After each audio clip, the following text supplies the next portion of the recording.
मजा ले ले आना मजा ले ले वो आना मजा ले लेना आना मजा ले ले वो आना मजा ले ले वो हाइब्रिड करेला के मजा ले ले हाँ मजा ले ले वो कुंदरू करेला के मजा ले ले आना मजा ले ले वो आना मजा ले लेना आना मजा ले ले वो आना मजा ले ले वो आना मजा ले लेना आना मजा ले ले वो हाँ मजा ले ले वो कुंदरू करेला के मजा ले ले हाँ मजा ले ले वो हाइब्रिड करेला के मजा ले ले।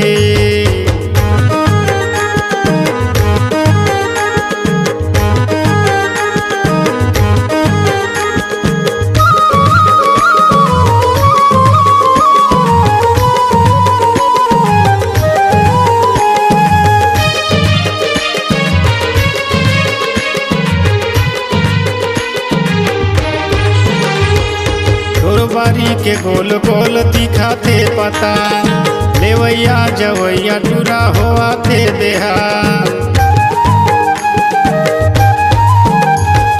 तोर बारी के गोल गोल दिखाते पता लेवैया जवैया टूरा होआते देहा लेवैया जवैया टूरा होआते देहा लाल लाल गोल गोल दिखाए तोर बारी के पता औ छुए तहाँ ले वो मोर मन हो गे ना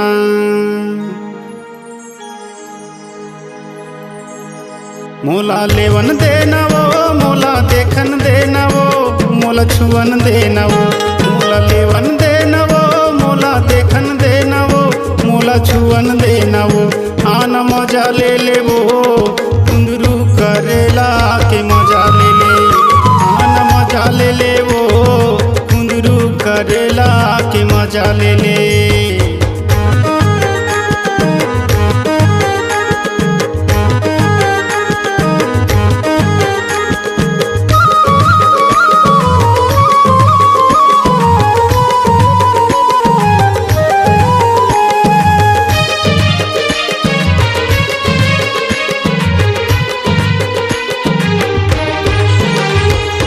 धनिया पाताल के चटनी बासी माँ मिठाते काहो के निर्मोही तहा नियत ला लगाए भौरा का छार मगोरी पूछा चले आवे मालिक मर काम के तना मोला बतावे मालिक मर काम के तना मोला बतावे आना मोर तिर माओ हंस के गोठिया लेना औ माया के चिन्हावो कुंदरू तय ले लेना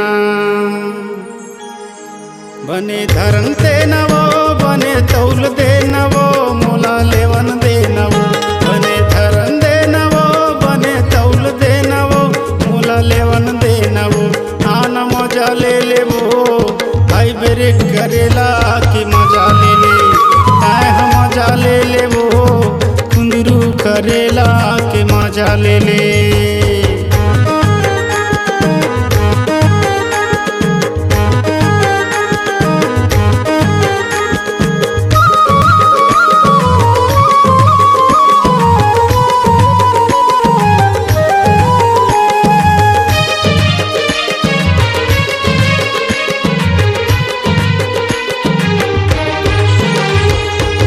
बारी मघेरी बेरी टूरा पूछते आके धनिया पाताल के तेरे टेला बता दे तोर बारी मघेरी बेरी टूरा पूछते आके धनिया पाताल के तेरे टेला बता दे धनिया पाताल के तेरे टेला बता दे ये वो जी मोर तीर मातयाना औ मोर संग माते वो हंस के गोठिया लेना। मोला माया दे देवो मोला सुरता आते वो मोला लेवन देना वो। मोला माया लागे वो मोला सुरता आते वो मोला माया लागे वो। आना मजा ले ले वो कुंदरू करेला के मजा ले ले। ताए हम मजा ले ले वो कुंदरू करेला के मजा ले ले। आना मजा ले ले वो ताए हम मजा ले लेना। आना मजा ले ले वो आना मजा ले ले वो ताए हम मजा ले लेना।